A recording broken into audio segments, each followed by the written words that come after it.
He is 14 years old, standing in the center of the reckoning circle, and he has just cracked the oldest magical record in the kingdom of Thessaly wide open.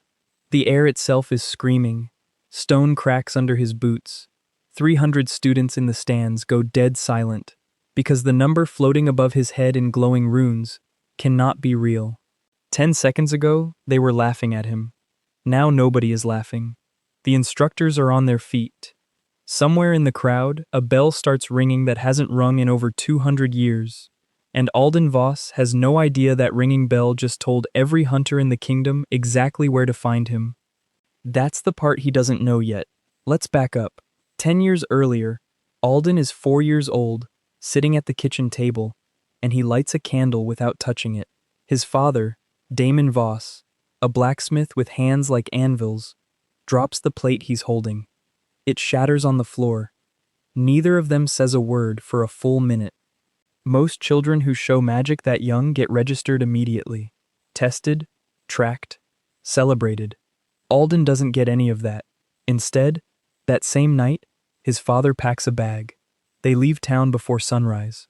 For the next 10 years, Alden grows up moving from village to village, never staying anywhere longer than a season. His father never explains why. Every time Alden asks, he gets the same answer. Because of what you are, not who, what.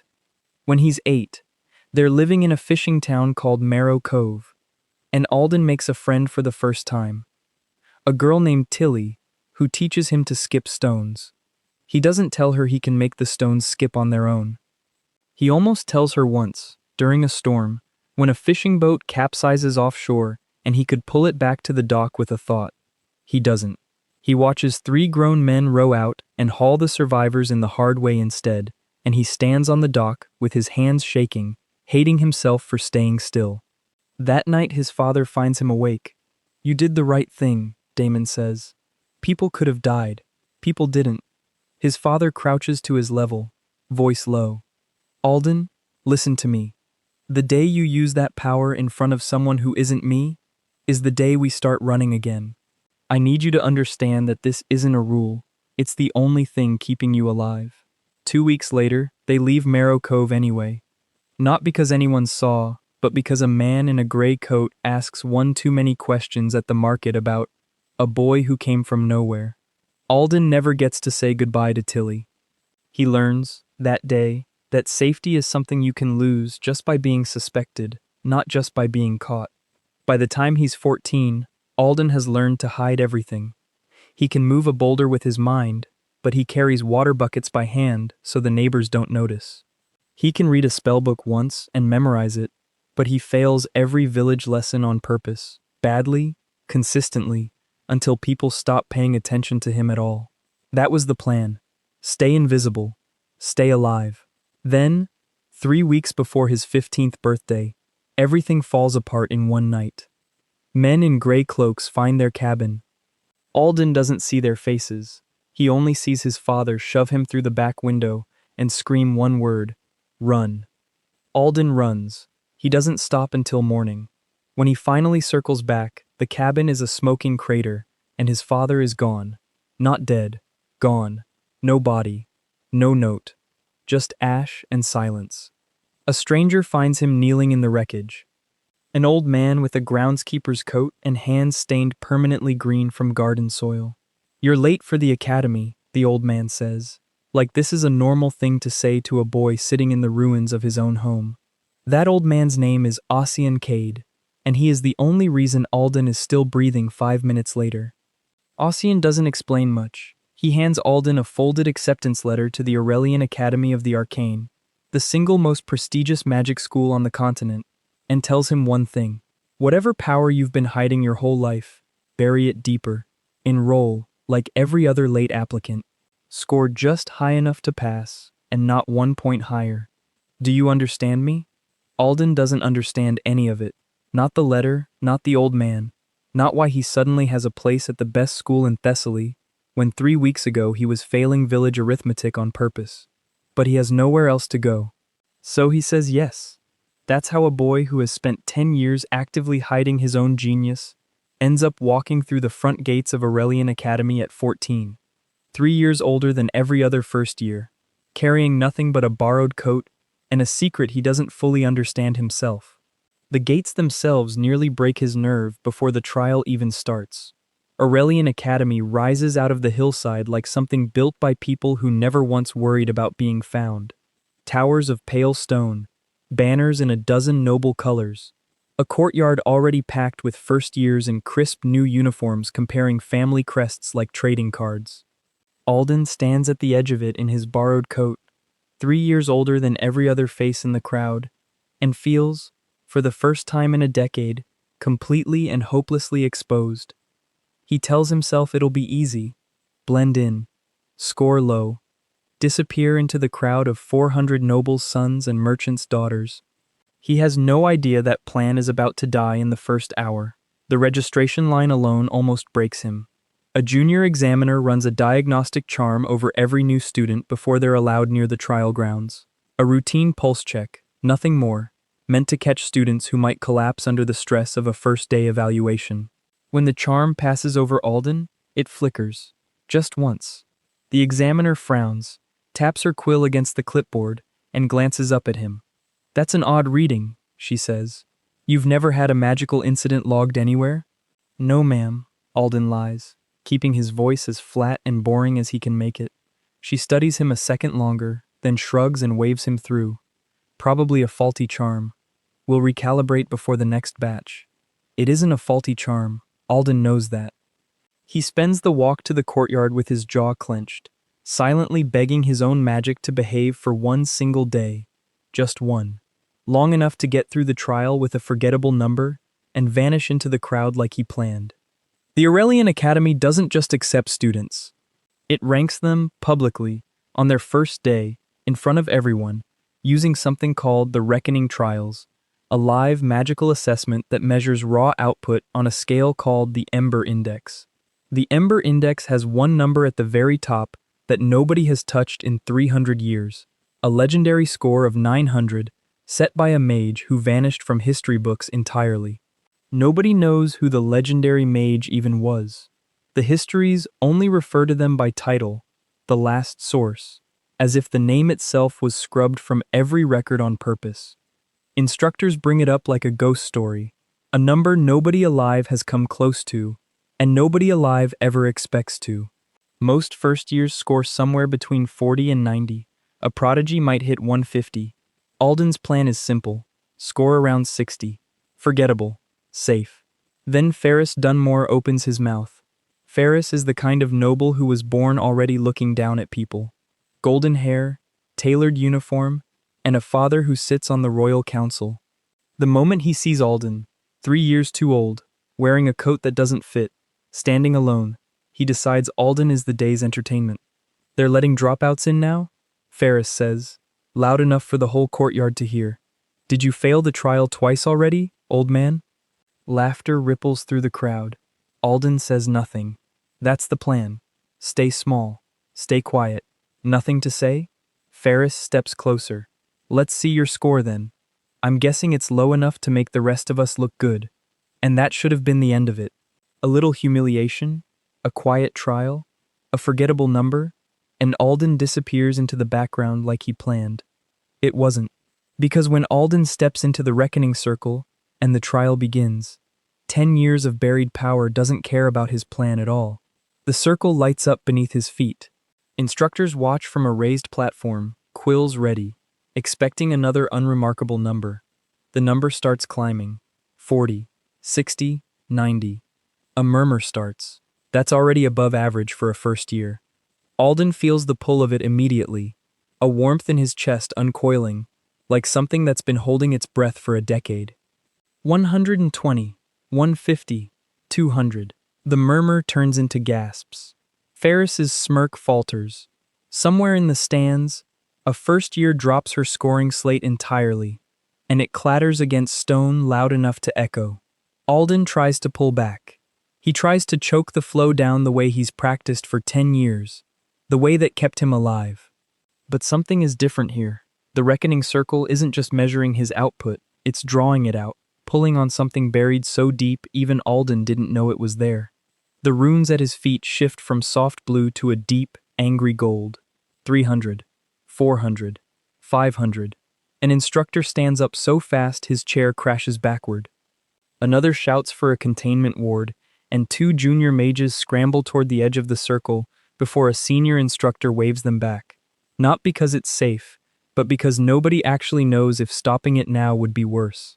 600. 700. Someone in the crowd starts screaming for the trial to stop. Nobody moves to stop it. The stone beneath Alden's boots begins to hairline crack in a spiral pattern radiating outward, and the wind inside the courtyard picks up out of nowhere, whipping cloaks and loose papers into the air. 800. The number slows, trembles.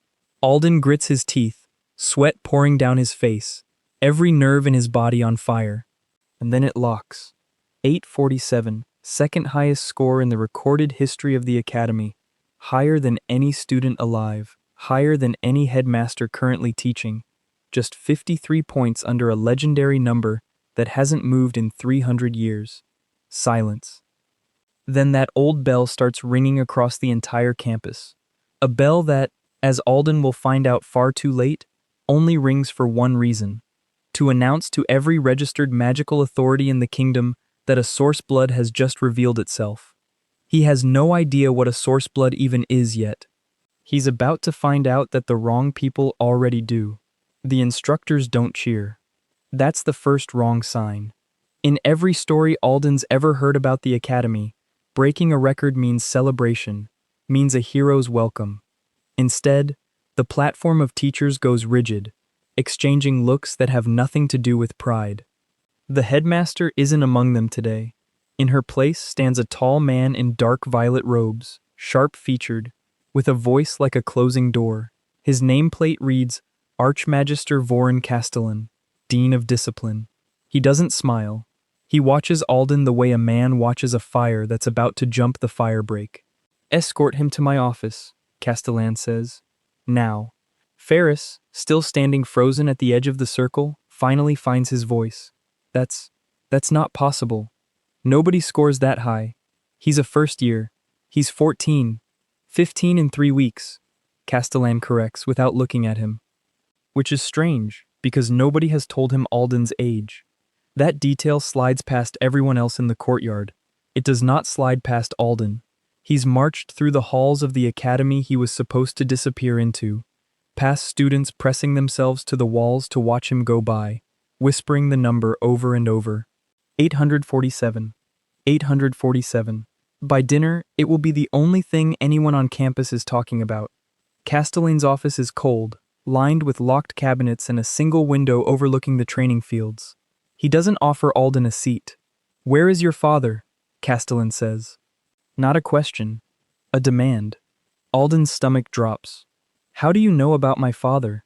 Answer the question. I don't know. Alden says. And it's the truth. And it comes out sharper than he means it to. Men in gray cloaks burned our home 3 weeks ago. He told me to run. I haven't seen him since. Something shifts behind Castellan's eyes. Gone before Alden can name it. The Cinder Accord, he says quietly, almost to himself. The what? You said gray cloaks, Castellan says, ignoring the question entirely. Did they speak? Did they identify themselves? Did they say anything at all before the fire started? No. Nothing. They just... Alden's voice catches. They just started burning the house down with my father still inside the door. Castellan's expression doesn't change, but his hand, resting on the edge of his desk, curls slightly tighter. That's not how the Accord typically operates, he mutters, more to himself than to Alden. They don't burn first and ask questions never, not unless someone gave a very specific order. Castellan studies him for a long moment, weighing something. Then he seems to decide Alden isn't worth the truth yet. Nothing. A children's story. You'll room in the East Dormitory. Report to combat theory at dawn. And Voss? He pauses at the door. Do not perform like that again. Do you understand me? Whatever happened in that circle, bury it. For your own sake. That's the second time in one day someone has told Alden to hide what he is. The first time, it kept him alive for 10 years. This time, it's too late. Everyone already saw. The East Dormitory is worse than the office. 4 upperclassmen are waiting outside his assigned room when he arrives, arms crossed, blocking the door.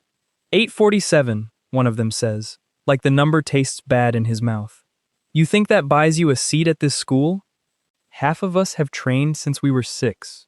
You showed up 3 years late and made every one of us look like we wasted our childhoods. I didn't ask for the number, Alden says. Doesn't matter what you asked for, the tallest one says, stepping closer.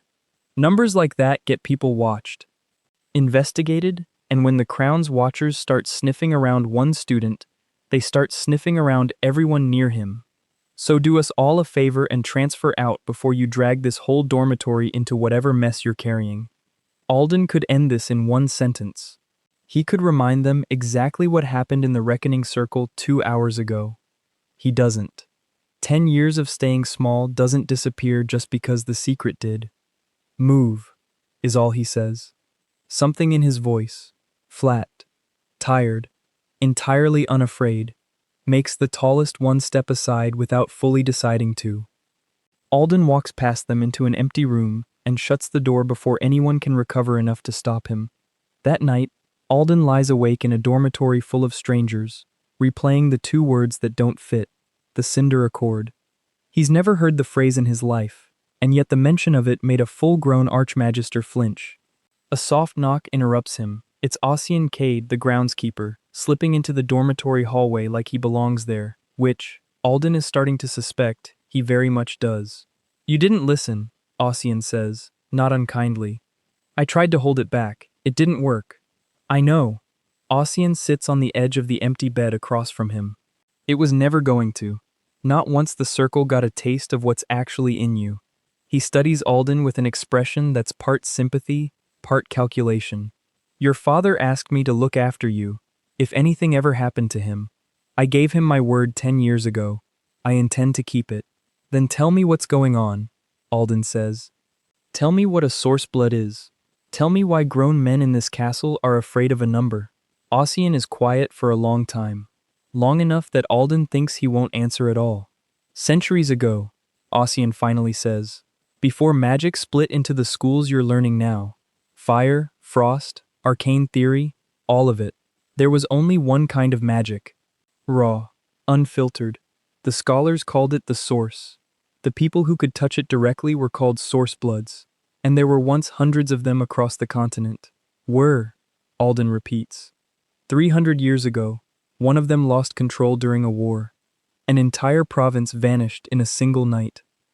Cities, farmland, 40,000 people, gone, in what's now called the Shattering. After that, the surviving kingdoms formed an order with one purpose: find every source blood before they can lose control the same way, and neutralize them. Neutralize, Alden says, meaning kill.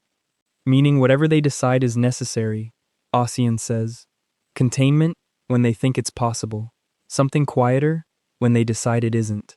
They don't advertise which one you get until it's already happening to you.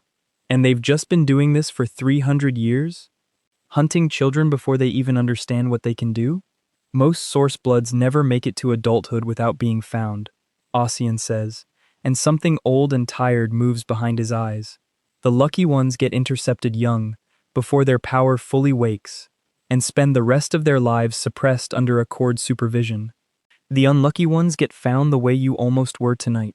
That order still exists. It calls itself the Cinder Accord, and as of this afternoon, every listening post they have in Thessaly knows there's an 847 sitting in a first-year dormitory at Aurelian Academy. Alden's whole body goes cold. That's why we ran our whole lives. That's why your father hid you the day you lit that candle, Aurelian says. He spent 10 years staying one step ahead of the Accord. He was good at it. Very good. Which is why I don't believe for 1 second that he's dead. Men who burn a cabin down to smoke and ash don't usually bother if the person inside already ran.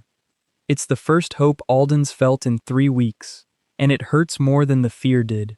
Then why? Alden says, voice shaking now.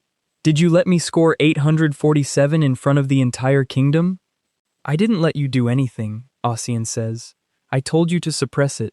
You tried. It broke through anyway. Because that number isn't your ceiling, Alden. It's barely your floor. Alden stares at him. That's not possible. Neither was a 4-year-old lighting a candle with his mind, Ossian says. And yet, he stands, moving toward the door. You're not safe here anymore.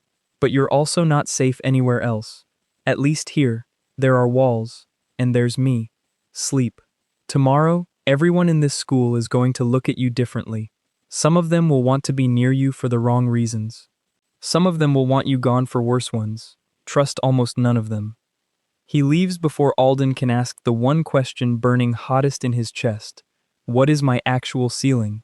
And Alden lies awake until dawn, staring at a ceiling that suddenly feels like the safest wall in the whole hostile castle.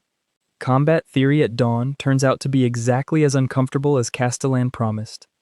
The instructor, a broad-shouldered woman named Professor Halden who's taught the class for 20 years, spends the first 10 minutes visibly deciding whether to address the 847 sitting in her third row or pretend he's an ordinary student.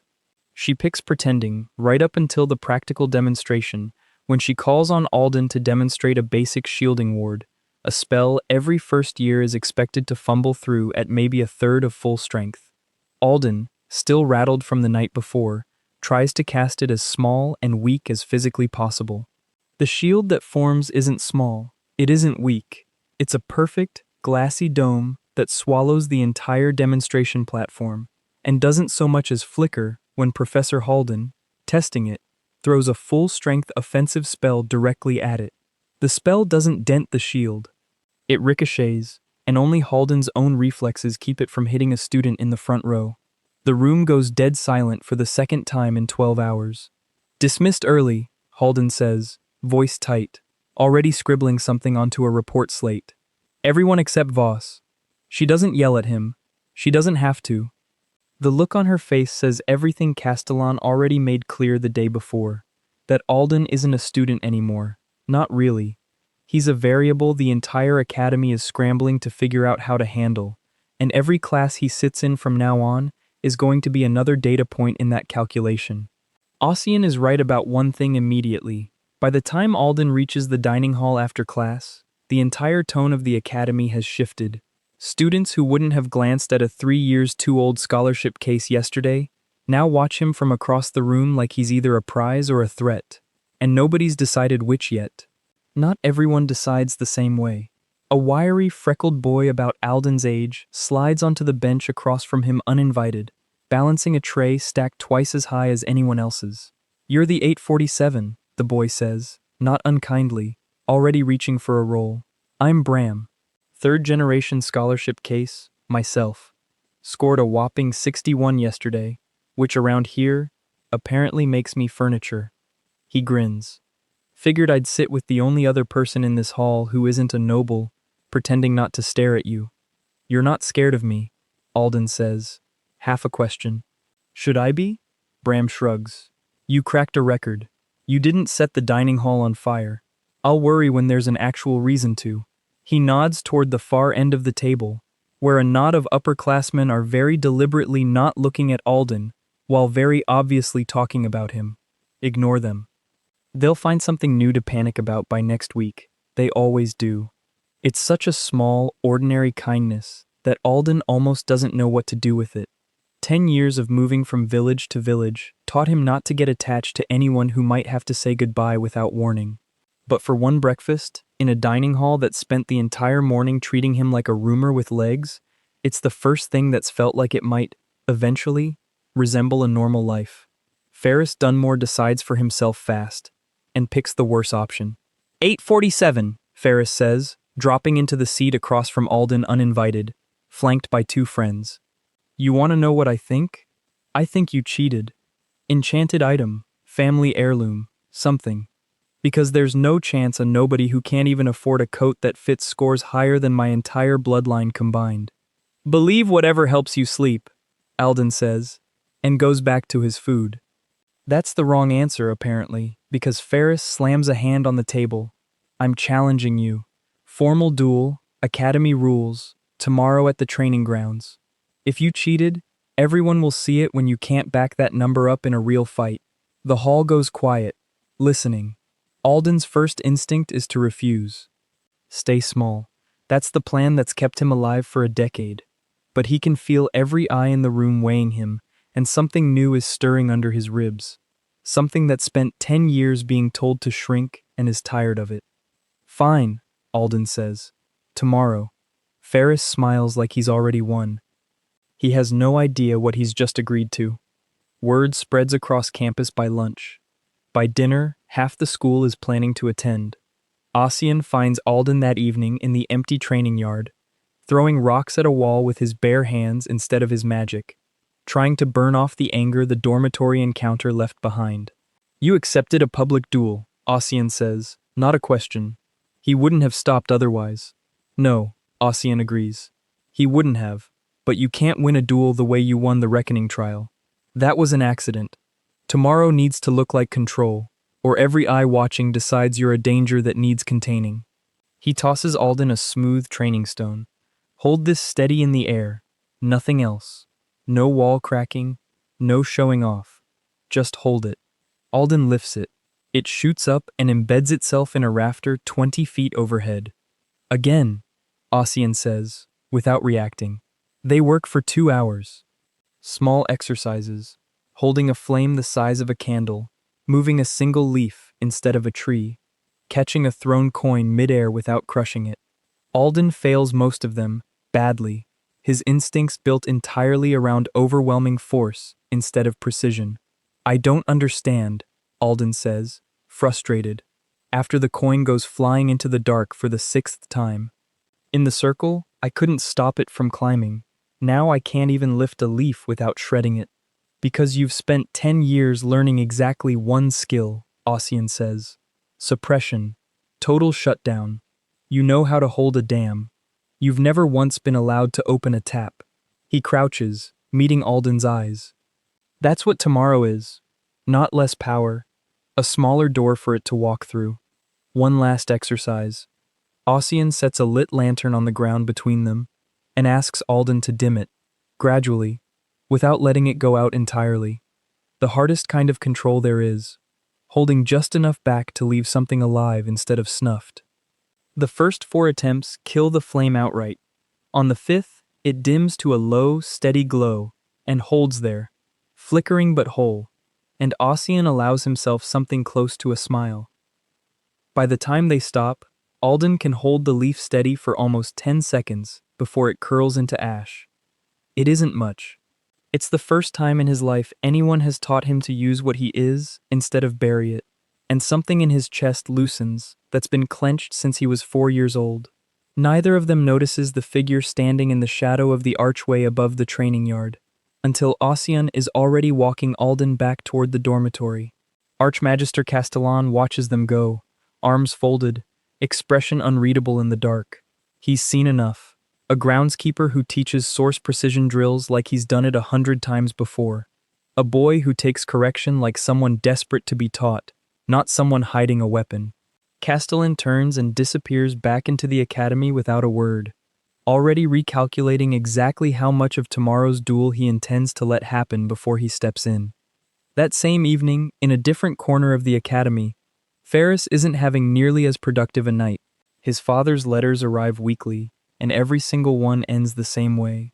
Reminders that the Dunmore name has held a council seat for 4 generations, and that adequate has never once been acceptable for a Dunmore heir. Ferris scored a respectable 210 on the Reckoning Index. Respectable, until a 14-year-old nobody more than quadrupled it in the same afternoon. You don't have to fight him tomorrow, one of his friends says, half joking. Nobody would blame you for backing out. I'm not backing out, Ferris snaps, sharper than he means to. What he doesn't say, because he can't quite admit it even to himself, is that if that number is real, if a boy with no family name and no tutors can outscore him that badly, then everything Ferris has spent his whole life being told he's earned might not mean what he thought it meant. Proving Alden cheated isn't really about Alden at all. It's about not having to sit with that thought for one more night. By the next morning, when Alden walks onto the training grounds, there are easily 200 students crowded around the dueling ring, and standing at the edge of the crowd, arms crossed, is a girl Alden hasn't met yet. Sharp-eyed, dressed a notch plainer than the nobles around her, despite an unmistakable air of authority, watching him with far more interest than a random duel deserves. Her name, though Alden doesn't know it yet, is Seraphine, and she isn't at Aurelian Academy for the reason everyone else thinks she is. The duel starts fast.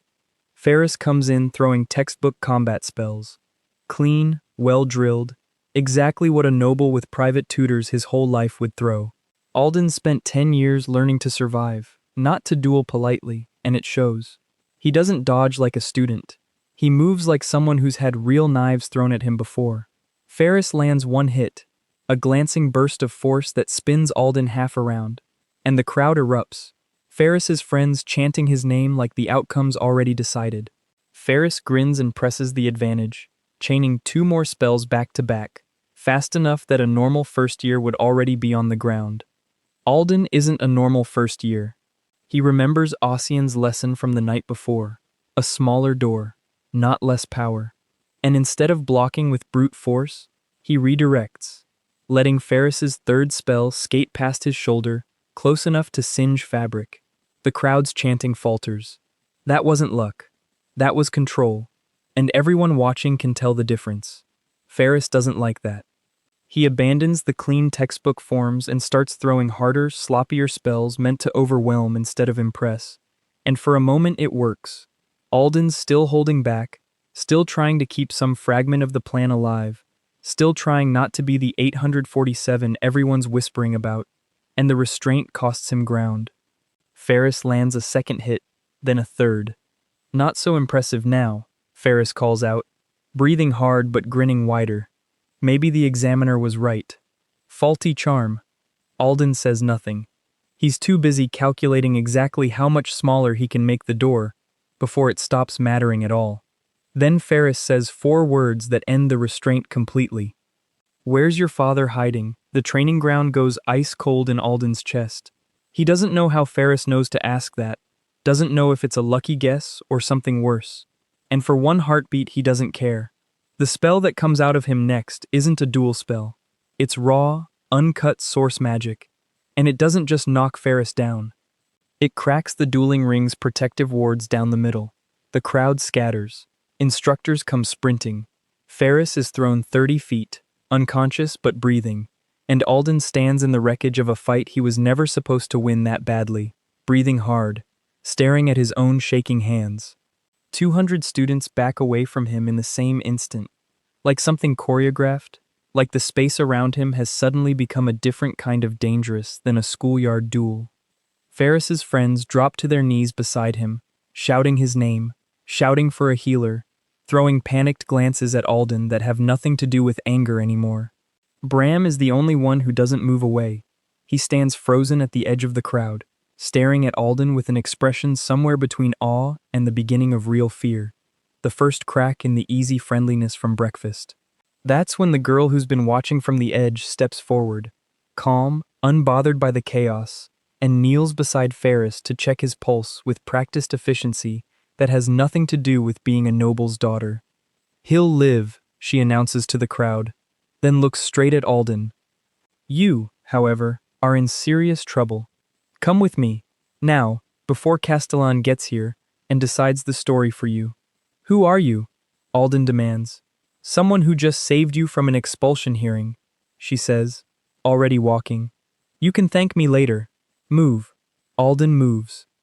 She leads him through a service corridor most students don't even know exists, out a side gate, and doesn't stop until they're standing in an abandoned greenhouse on the edge of campus, glass panels fogged with old dust.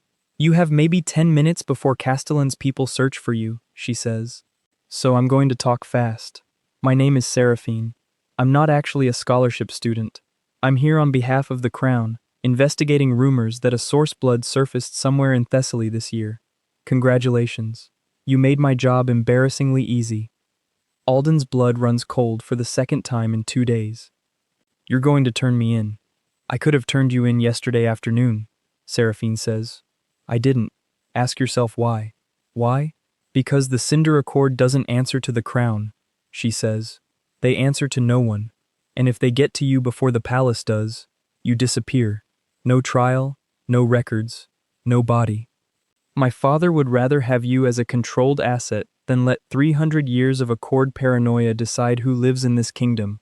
That's the offer. Cooperate with the crown, quietly, and you get protection. Refuse, and you're on your own against people who've been hunting your bloodline since before your grandparents were born. It doesn't feel like a choice. It feels like being handed a leash and told to be grateful it isn't a noose. Why would the crown even want to control source blood? Alden asks. Everyone keeps talking like I'm a weapon instead of a person. Because that's exactly what the Accord has always been afraid other kingdoms would do, Seraphine says. For 300 years, they've operated on one assumption, that if anyone ever let a source blood live long enough to master their power, that person becomes uncontrollable, and eventually causes another shattering. My father doesn't necessarily agree, but he also can't be seen defying an order that old and that entrenched without proof they're wrong. You breaking a 300-year record on your very first attempt just became either his best argument or his worst nightmare, depending on what you do next.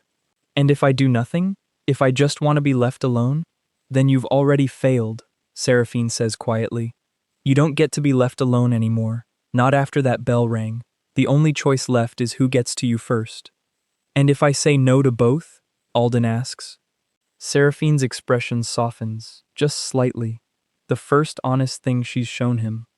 Then I hope your groundskeeper friend is as good as the rumors say, because you're going to need him. She knows about Ossian. That's the moment Alden understands he's been watched far longer than one duel. His mind races backward through every interaction since he arrived. The examiner's flickering charm, the way half the campus already seemed to be waiting for something like the reckoning result before it even happened. He'd assumed the last 3 days were chaos finding him by accident. Standing in this dusty greenhouse, he's starting to understand that almost none of it was an accident at all. Before he can ask how much she actually knows, a sharp knock rattles the greenhouse door, and Ossian's voice comes through, low and urgent. Both of you, out, now. Castellan's not the only one who felt that duel. They step outside to find campus in chaos. Not from the duel, but from something new. Smoke curls up from the west wall. Alarm bells ring, different from the reckoning bell, more urgent, more frightened. Gray cloaks at the perimeter, Ossian says, already moving. 6 of them. They're not here for a tour. The Cinder Accord found him in less than 2 days. Alden's stomach drops through the floor. How? The bell, Ossian says grimly. It rang the second you hit 847. I hoped we'd have a week before anyone acted on it. I was wrong. Seraphine is already sprinting toward the west wall, shouting orders at panicking students with an authority that instantly reveals exactly how far above scholarship student her real rank sits. Ossian grabs Alden's shoulder before he can follow. Listen to me. Whatever happens in the next few minutes, you do not go near that wall. That's exactly what they want. You, out in the open, isolated. They're going to burn this whole school down looking for me. Then we give them a reason to leave without a fight, Ossian says, and for the first time, Alden sees something in the old groundskeeper's eyes that has nothing to do with gardens.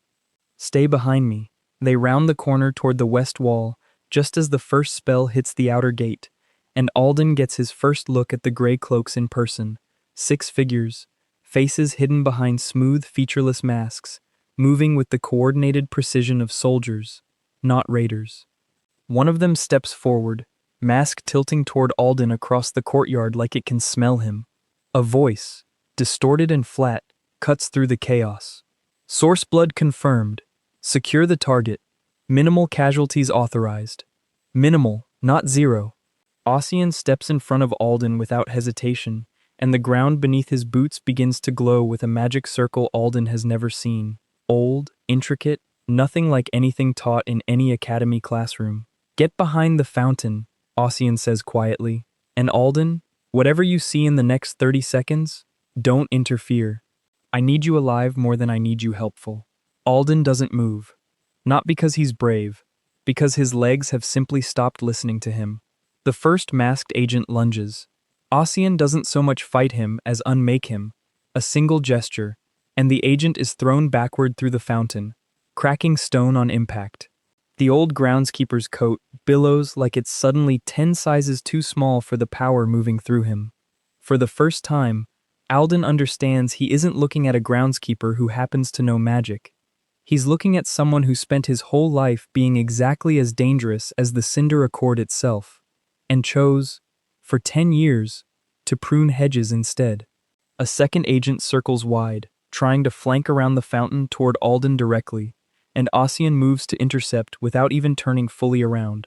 A wall of packed earth erupts from the courtyard floor between them, forcing the agent to veer off or eat stone. The masked figure doesn't hesitate. He goes straight through it, spell first, and the wall detonates into gravel. He's not fighting to win, Ossian mutters, mostly to himself, deflecting the debris with a flick of his wrist. He's fighting to buy time for someone else. Reinforcements. That's worse than a fight he can win outright. And Ossian knows it. He stops holding anything back. The next exchange isn't a duel. It's closer to what Alden imagines a small war might look like. Ground splitting, air cracking, 2 more agents converging from opposite sides at once, and Ossian meeting all 3 simultaneously, without so much as raising his voice. 3 more agents converge. Ossian holds them for 11 brutal seconds.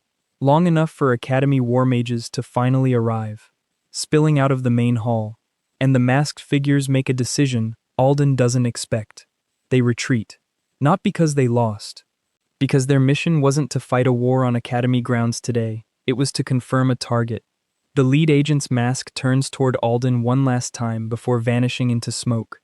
Confirmed alive, report filed. The Accord does not forget an Ember Index of 847. It isn't a threat delivered with anger. That's what makes it worse. The flat, procedural calm of someone filing paperwork, not someone who just lost a fight. Alden understands, standing in the wreckage of the courtyard, that today wasn't the Accord's real attempt. Today was reconnaissance. Whatever comes next will not be 6 agents testing the water. And then they're gone, leaving nothing behind but a cracked fountain, a scorched gate, and a courtyard full of students who now understand exactly what walked among them for 2 days. Seraphine doesn't linger to celebrate the retreat.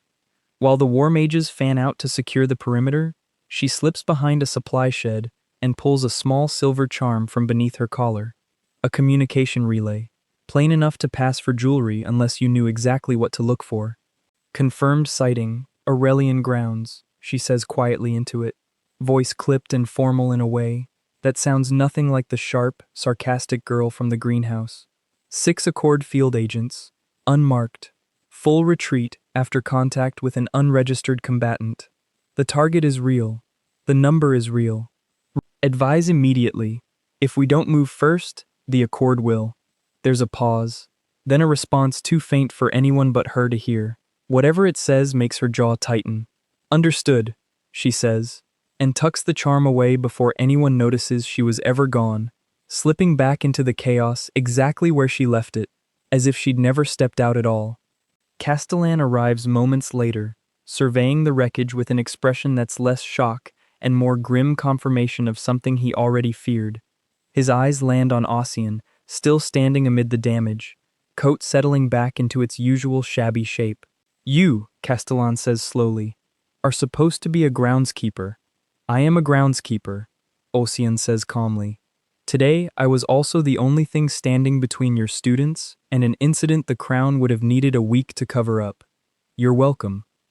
Castellan doesn't argue. He turns to Alden instead, and for once, the cold authority in his voice cracks just slightly. The Accord has your name now.